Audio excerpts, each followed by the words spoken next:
Bine v-am regăsit pe canalul Copilul Șofer pe Transportor. Prietenași, nași, ce faceți? Ce fac prietenarii mei? Bă, fraților, bă, după o perioadă de stat acasă și după o perioadă de sărbători naționale și internaționale și așa mai departe, mai muncim și noi. Bineînțeles, nu prea mult, că cei mulți strică, na, știți vorba aia. Și suntem în port la Zeebrugge, tocmai ce-am descărcat, așa, și îi dăm înapoi pizdeală către casă. Da, bă, stăteam și mă gândeam zilele astea 2 zile care le-am făcut pe drum până aici. Că înainte să vin aici am fost în Olanda. O să revin și cu o povestioară și acolo, ceva ce am descoperit acum, nu de mult. De fapt acum când am încărcat. Ce posibilitate oferă Maserati, dar asta o să vă spun mai încolo. Da, cum vă spuneam, am încărcat de la Torino și am avut o descărcare în Olanda, la Utrecht, așa, și apoi cealaltă descărcare aici în port la Zeebrugge. Nu știu dacă vedeți vreo ceva voi de aici. În fine, da, ceva se vede în îndepărtare, bla bla bla bla bla bla, în fine. Bă, frații mei, am găsit un discurs care în mare parte ar trebui să ne preocupe pe toți. În ce sens? Dar de fapt, haideți până la discursul ăla să vă spun noutatea de la care oferă Maserati. Bă, am fost și am încărcat 3 Maserati, le-am încărcat dintr-un punct de la Torino, de acolo, de pe la None. Avem un track vlog unde vă arăt și așa. Și apoi am mai avut pe urmă încă una de la Torino din incinta stabilimentului Fiat. Mașina asta, Levantele ăsta, un Maserati Levante care l-am luat din incinta Fiatului, mergea la o persoană privată în Olanda. Maserati, ca să poată să vândă mașina și să arate că Maserati e Maserati și vorba aia, îi oferă posibilitatea clientului de a fotografia și de a face video cum este încărcată mașina lui. Da, fraților. Deci exact cum ați auzit, cum este încărcată mașina lui. Și bineînțeles că mie mi-era, venind din Italia, mie mi-era mult mai comod să vin întâi aici la Zeebrugge, să descarc la Zeebrugge și după aia să mă duc în Olanda. Înțelegeți voi? Dar văzând că mi-au făcut poze și mi-au făcut, mamă, dă cu gheață, dă cu grandină, dă cu piatră, spuneți-i cum vreți voi. Așa.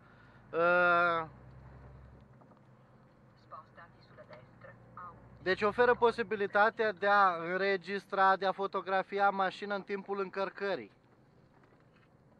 Ca nu cumva, pe parcurs, șoferul să decide după bunul plac al lui, să descarce mașina, să plece la plimbare cu mașina și așa mai departe.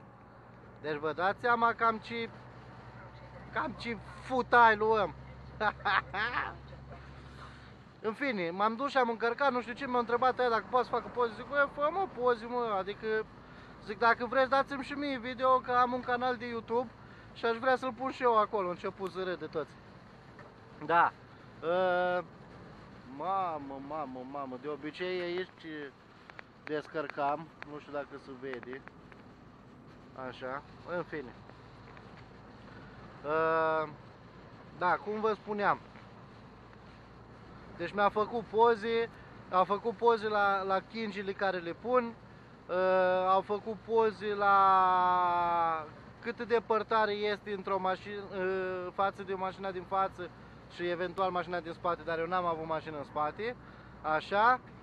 Bă, deci tot, absolut, tot. Bă, fraților, eu am rămas tâmpit, mă. Un lucru care nu știam. După aia când le-am povestit la câțiva colegi așa, au spus că mă, da, e normal.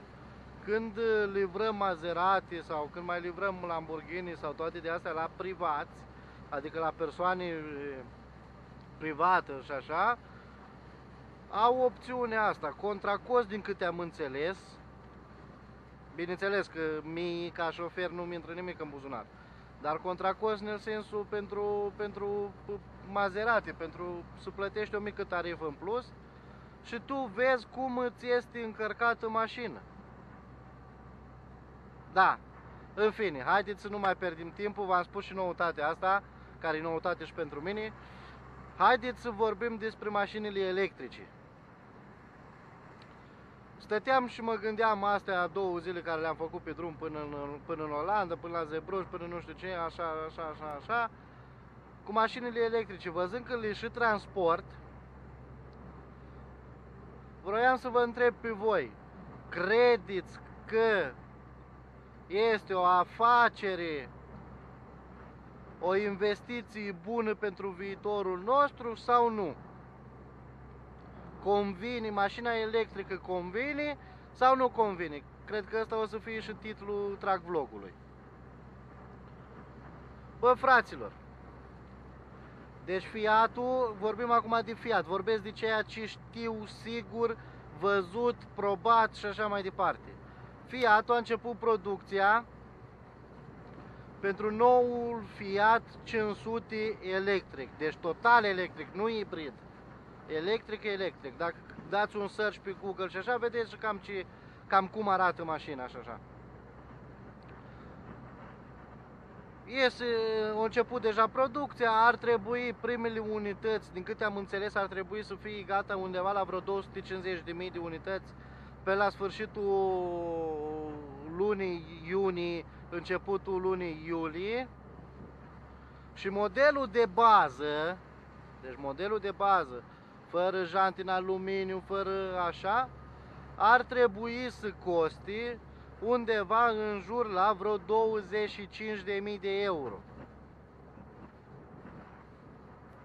Da, ați auzit bine, 25.000 de euro. Modelul bază.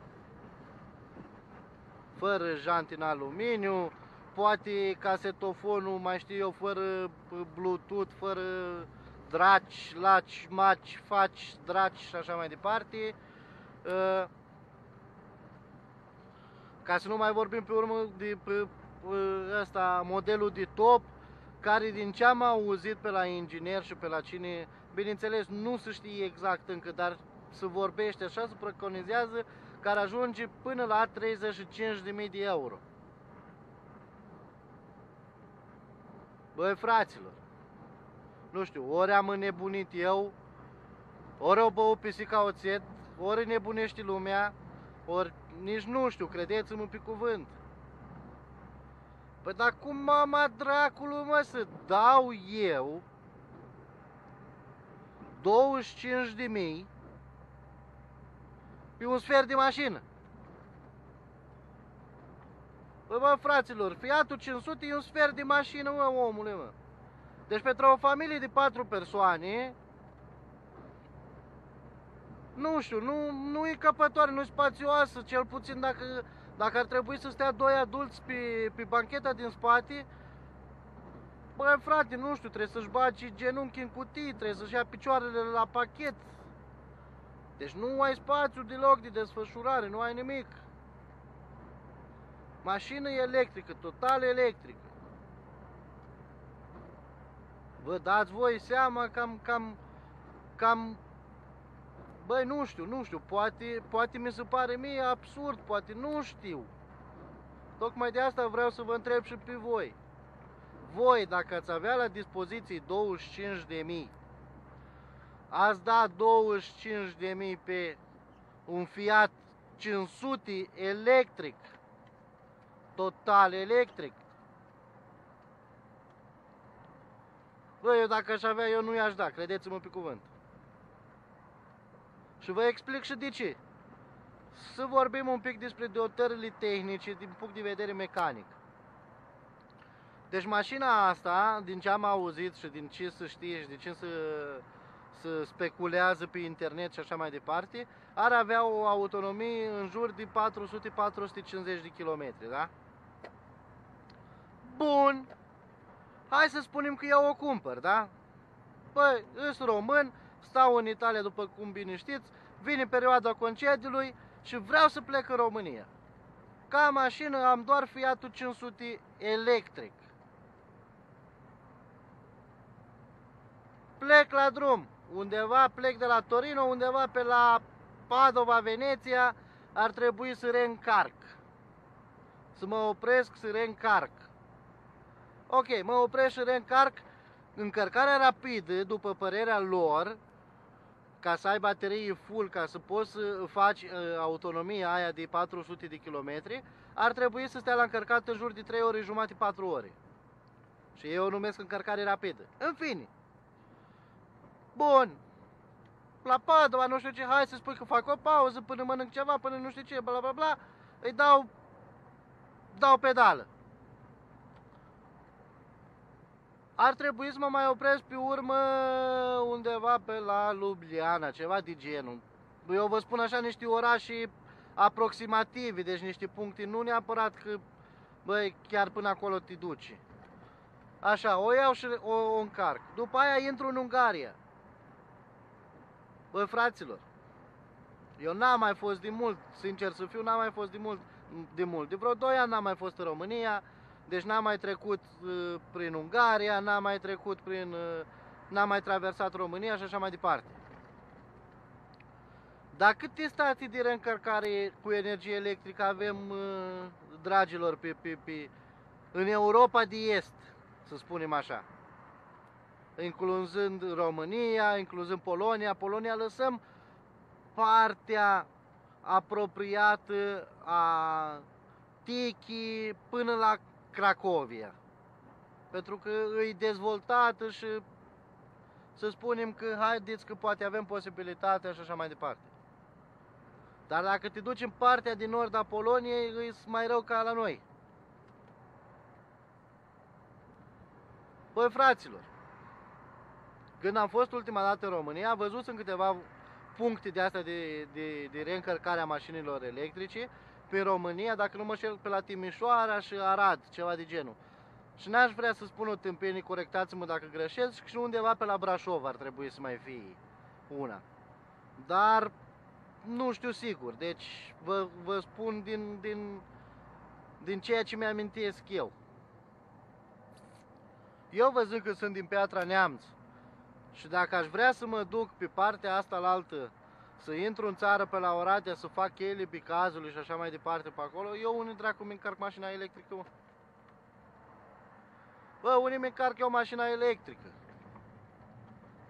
Și aparte asta, ca să pot să stau câte 4 ore, să pot să fac 400 de kilometri, bă, frații mei, ar trebui să-mi ia...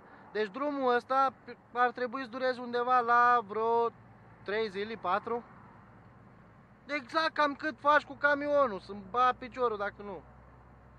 Deci mai degrabă plec acasă cu camionul decât cu mașina electrică. Din punct de vedere a timpului parcurs pe drum. Să-mi ba piciorul dacă nu. Și apoi să dau pe o mașină 25.000, să am autonomie de 400 de kilometri, băi, frații mei, nu știu, voi fi eu debil. Dar eu sunt de părere că populația, omenirea, nu este încă pregătită de a trece la acest nivel. Părerea mea. Deci toate casele automobilistice acum se axează, se bazează pe mașini electrice. Deci nu mai vorbim casele automobilistice din Germania, că alea sunt avansate, deci alea sunt în fața tuturor de mult timp. Și Germania, din ce am văzut eu și cât am mai cutreierat eu pe aici pe acolo, stau cât de cât bine la capitolul mașinilor electrice, în ce sens? Ai puncte de încărcare, ai unul alta, bla bla bla. Dar ăștia, italienii ăștia, nu știu, bă, nu știu, deci nu știu, omenirea încă nu este pregătită, frate. Înainte de a face acest proiect sau nu știu ce, da, ok, tu le faci, dar nu le poți băga să fie mașini de serie.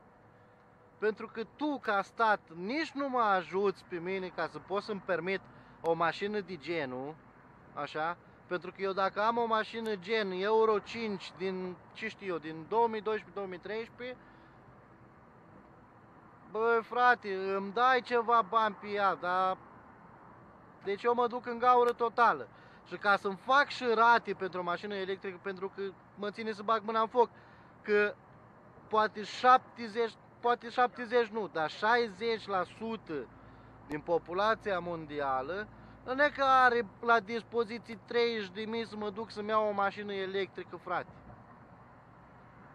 Deci nu cred treaba asta. Bă, să dea Dumnezeu să aibă toată lumea, dar nu cred.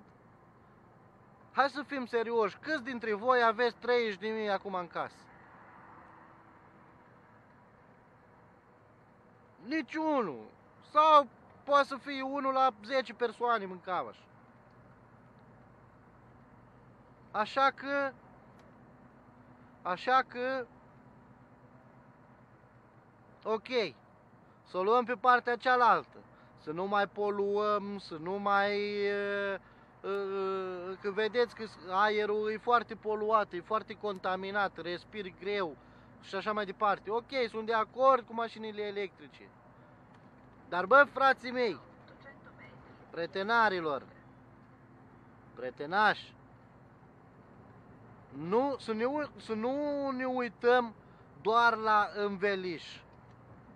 Să ne uităm și la conținut. Energia aia electrică care mi încarcă mie mașina electrică, de unde este produsă, mă? Da, ok, am înțeles, mor de vânt și bla bla bla și bla bla bla. Dar e în cantități foarte, foarte, foarte mică. Deci sunt uzine, sunt combinate, sunt complexuri industriale care produc energia electrică. Alea nu poluează. Chiar era, nu știu dacă ați văzut, dacă ați fost atent sau ați observat sau nu, chiar era pe Facebook o caricatură de asta, așa, gen să nu mai poluăm și toate alea. Cineva cu o mașină electrică, dacă nu mă înșel, era o Tesla sau ceva de genul. Bineînțeles că era făcut ca un fel de fumet, așa, ca un fel de desen, deci nu poze reale. Așa, cineva cu o mașină electrică care nu vroia să polueze, așa, a rămas fără combustibil, între ghilimele, să-i spunem așa, pe banda de urgență pe o autostradă. Vine o dubă Euro 2 cu un generator pre-euro ca să încarci mașina electrică lui ăsta. Păi bă, fraților, bă, fraților, unde dracu nu mai este poluare, mă, mâncava și ochii voștri acolo? Deci unde nu mai este, mă, bă, unde nu mai este poluare, mă, acolo, mă? Băi, nu, deci, repet, e strict o părere personală, e părerea mea, așa, vreau să o împărtășesc cu voi, nu zic acum, vezi, dragă Doamne, toată lumea trebuie să fie de acord cu ceea ce spun eu și să facă ceea ce fac eu, sau Doamne ferește. De asta suntem democratici, de asta fiecare își ține părerea, de asta fiecare își pune punctul de vedere. Înțelegeți voi? Dar bă, fraților, nu știu, eu, probabil că sunt pesimist, probabil că sunt mai înapoiat, probabil că sunt, nu știu, sunt cum vreți voi, așa, dar părerea mea, încă, omenirea nu este pregătită pentru pasul ăsta. Dar omenirea în ce sens? Nu neapărat omul de rând, societățile industriale, orașele, țările și așa mai departe. Deci lumea nu este, frate, pregătită pentru așa ceva. Nu este pregătită pentru așa ceva. Înțelegeți voi? Nu știu, sperăm că într-un viitor apropiat o să reușim să ne adaptăm situației. Mai este iarăși din punct de vedere a siguranței și așa mai departe. Bă, toată lumea spune și toată lumea știe, așa, că mașinile astea electrice, în caz de, Doamne ferește, vreun scurt circuit undeva sau toate alea, nu ai, și ia foc, nu ai cum să o stingi. Și focul, flăcările se propagă foarte repede. Deci foarte repede. Păi bă, fraților, eu mă duc și mi-au un Fiat 500 electric, da? Ferească Dumnezeu! Un scurt circuit, vreo ceva care nu e ok, ca ce știu eu. Așa? Și am două persoane în spate. Fiatul 500 este în 3 uși, da? Sau în 3 uși. Pentru că și din portbagaj poți intra în habitaclu. În fine. Se creează incendiul ăsta, dar păi până mă dau eu jos de la volan, până trag scaunul, până să dă ăla jos de spate, dar pe ăla o lua foc acolo cu totul, mă. Și spunea cineva, tot la fel inginer de pe la Fiat și toate alea și așa, că nu se pot stinge. Adică indiferent de soluția care ar folosi o pompieri și așa mai departe, nu o pot stinge. Deci trebuie lăsată să ardă până când se termină tot de ars acolo. Bă, nu știu, nu... Sper să se găsească soluții, sper să fie făcute... Nu știu, chiar nu știu. Deci eu vreau o schimbare, eu vreau o viață mai bună, o viață mai sănătoasă, o viață mai tot ce vreți voi. Dar nu cred că suntem încă pregătiți, așa, de acest pas, pentru a face acest pas. Sper să mă înșel. Chiar aștept părerile voastre. Chiar aștept să-mi spuneți ce părere aveți, cum o gândiți voi și așa mai departe. Pe mine mă găsiți pe YouTube sau mă găsiți pe Instagram. O să vă pun chiar acum numele pe Instagram. O să mă găsiți și pe Facebook cu o pagină exact la fel cum se numește acest canal, adică Copilul Șofer pe Transportor. Așa. Toate astea fiind spuse, acum la urmă vreau să le mulțumesc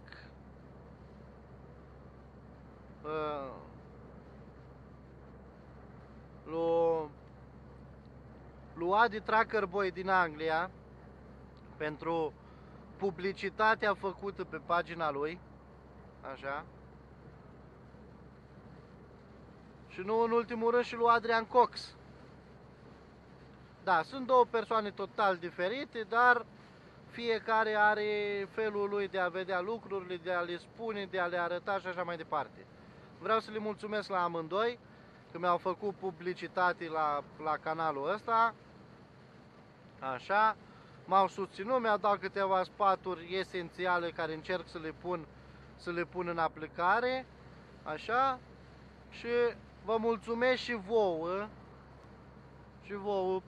la toți cei care v-ați abonat la acest canal, la toți cei care mă urmăriți, la toți cei care mă criticați, la toți cei care mă susțineți și așa mai departe. Cum am mai spus și o mai repet în primul video, eu treaba asta nu o fac pentru bani.